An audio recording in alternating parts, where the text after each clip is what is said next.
Hi again, it's Ross, the HR boss from MRA, the Management Association, answering your workforce questions and going through the mail. Okay, this is an interesting letter. Dear Ross, it's that time of year again. The dreaded performance appraisal. Dreaded performance appraisal. What can I say? I hate doing them. I've heard this before. HR makes us fill out this form, and I get grief from them if I don't do it. During the meeting, my employees and I sometimes disagree, and I don't like confrontation. To top it off, how am I supposed to remember everything my employees do all year?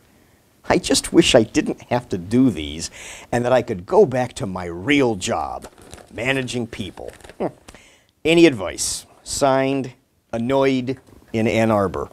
Well, annoyed. You better be dreading performance appraisals if you have the philosophy or the mindset that the performance appraisal is a once-a-year box-checking exercise that HR makes you do. I'd like you to change your philosophy a little bit and think of it this way. Managing performance is what managers do. It's an ongoing cycle. There's no beginning, there's no end. You're constantly, during the year, setting performance expectations, measuring performance, evaluating performance, and then when the performance is right on target, you're congratulating people and patting them on the back. When it's off target, you're going back and correcting when necessary. Think of it this way. You're doing performance appraisals really all year around. In fact, that's how I'd like you to think about it.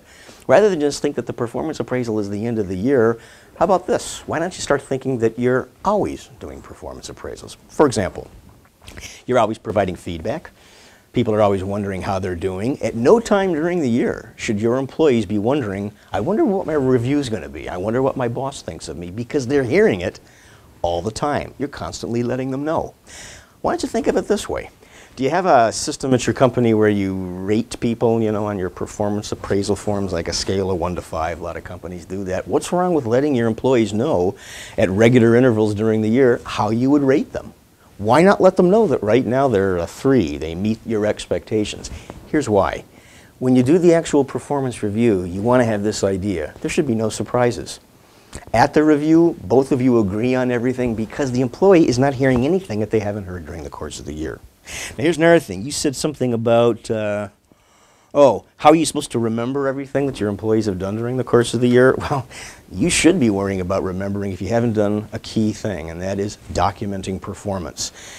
The key part of a manager's job, keeping track of things, writing yourselves notes, putting things in employees' files, keeping track of emails. This is the, what's a good word? This is the basis. This is the information that you use to write that review so that when you do it at the end of the year, you have all this documentation to back up. And here's the best part about this. What do you take maybe an hour sometimes for your performance appraisals, this yearly thing, at the end of the year? Why don't you think of it this way? You spend maybe 15 minutes talking about the past, talking about the evaluation, analyzing your employee. You only need 15 minutes. Why? Because you've been doing it during the whole course of the year. Like we said, no surprises. The best part is you spend 45 minutes talking about the future. I don't know about you, I'd much rather talk about the future than the past. So we'll spend those next 45 minutes setting our goals, setting our expectations, talking about personal development. To me, that's the fun part.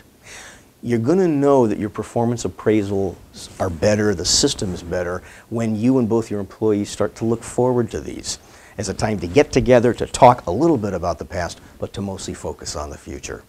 Well, hopefully that helps. This is Ross, the HR boss from MRA, the Management Association, wishing you an engaged and an effective workforce. See you next time.